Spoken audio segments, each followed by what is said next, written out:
Europe 1 matin.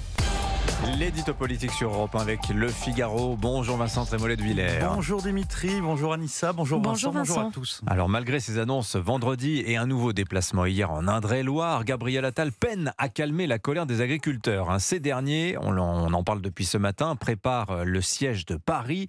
Mais que doit faire le Premier ministre, Vincent ? Puisque les paysans veulent faire le siège de Paris, Gabriel Attal doit faire le siège de Bruxelles. Franchement, je ne vois pas d'autre solution.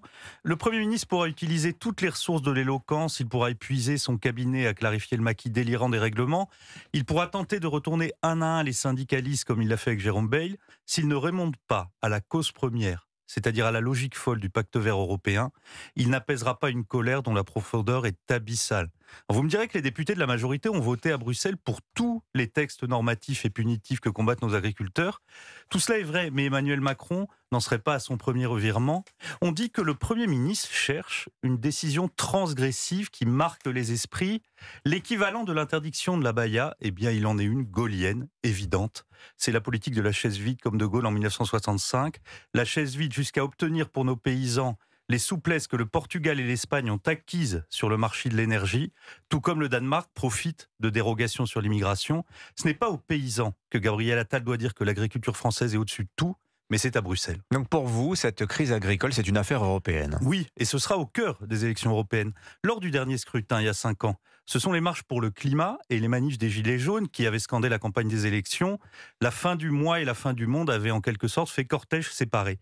Cette année, les défilés de tracteurs en Hollande, en Allemagne, aujourd'hui en France, réunissent l'angoisse immédiate, celle des factures à payer, et la peur existentielle, c'est-à-dire la disparition pure et simple, la fin du monde paysan. On cite souvent depuis quelques jours le Sérotonine de Houellebecq paru il y a 5 ans, et on a raison de le faire. Écoutez Dimitri ce que Houellebecq faisait dire à l'un de ses personnages. J'ouvre les guillemets.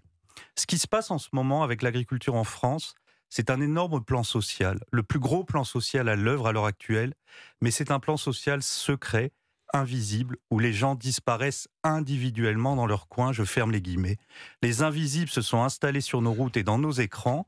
Ils ne jettent pas de soupe sur les chefs-d'œuvre de l'art, ils ne cherchent pas des sensations dans des provocations urbaines pour story Instagram. Leur rébellion contre l'extinction s'exprime par la présence physique au cœur d'un dispositif indifférent à leur effacement. En fait, ce à quoi on assiste, c'est la révolte du réel contre le virtuel de l'idéologie. Mais vous parlez de quelle idéologie, Vincent ? L'idéologie, comme son nom l'indique, c'est la configuration des choses en fonction d'une idée fausse et folle. Ici, l'idée tyrannique, c'est la décroissance qui rendrait ses droits à la nature. Une décroissance normée, planifiée par le haut du panier de la bureaucratie européenne et améliorée par le génie administratif français. Un chef-d'œuvre d'idéologie puisqu'il ne se soucie jamais des situations concrètes. Nos agricultures se trouvent ainsi pris dans une tenaille avec d'un côté un marché international dérégulé auquel nos technocrates ouvrent grand les bras et une économie nationale surrégulée avec lesquels nos fonctionnaires sont tatillons et intraitables. On demande au fond à nos paysans de répondre à l'innovation et à la production des grandes puissances mondiales par la planification écologique. C'est bête comme l'Union soviétique et c'est intenable et c'est ce que la France doit dire à Bruxelles. Signature Europe 1, l'édito politique Vincent Trémollet de Villers. Merci Vincent. Et à la une du Figaro ce matin, justement, la tension qui monte entre les agriculteurs et l'exécutif. Merci Vincent.